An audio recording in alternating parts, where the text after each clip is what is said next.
बाज और किसान, कृपा कर हमारे चैनल जंगल सफारी को सब्सक्राइब जरूर करें। धन्यवाद। बहुत समय पहले की बात है, एक राजा को उपहार में किसी ने बाज के 2 बच्चे भेंट किए। वे बड़ी ही अच्छी नस्ल के थे और राजा ने कभी इससे पहले इतने शानदार बाज नहीं देखे थे। राजा ने उनकी देखभाल के लिए एक अनुभवी आदमी को नियुक्त कर दिया। जब कुछ महीने बीत गए तो राजा ने बाजों को देखने का मन बनाया और उस जगह पहुंच गए जहां उन्हें पाला जा रहा था।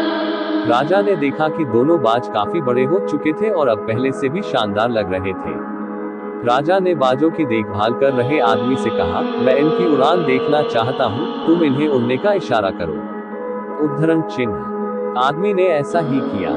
इशारा मिलते ही दोनों बाज उड़ान भरने लगे, पर जहां एक बाज आसमान की ऊंचाइयों को छू रहा था, वही दूसरा कुछ ऊपर जाकर वापस उसी डाल पर आकर बैठ गया जिससे वो उड़ा था। ये देख राजा को कुछ अजीब लगा। क्या बात है, जहां एक बाज इतनी अच्छी उड़ान भर रहा है वहीं ये दूसरा बाज उड़ना ही नहीं चाह रहा। राजा ने सवाल किया। जी हुजूर, इस बाज के साथ शुरू से यही समस्या है, वो इस डाल को छोड़ता ही नहीं। राजा को दोनों ही बाज प्रिय थे और वो दूसरे बाज को भी उसी तरह उड़ना देखना चाहते थे। अगले दिन पूरे राज्य में ऐलान करा दिया गया कि जो व्यक्ति इस बाज को ऊंचा उड़ाने में कामयाब होगा उसे ढेरों इनाम दिया जाएगा। फिर क्या था, एक से एक विद्वान आए और बाज को उड़ाने का प्रयास करने लगे, पर हफ्तों बीत जाने के बाद भी बाज का वही हाल था। वो थोड़ा सा उड़ता और वापस डाल पर आकर बैठ जाता। फिर एक दिन कुछ अनोखा हुआ। राजा ने देखा कि उसके दोनों बाज आसमान में उड़ रहे हैं।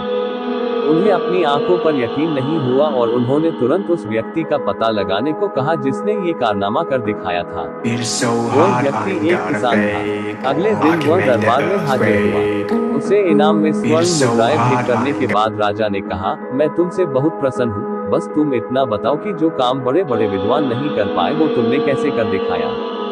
उद्धरण चिन्ह। मालिक, मैं तो एक साधारण सा किसान हूँ, मैं ज्ञान की ज्यादा बातें नहीं जानता। मैंने तो बस वो डाल काट दी जिस पर बैठने का बाज आदी हो चुका था, और जब वो डाल ही नहीं रही तो वो भी अपने साथी के साथ ऊपर उड़ने लगा। उद्धरण चिन्ह।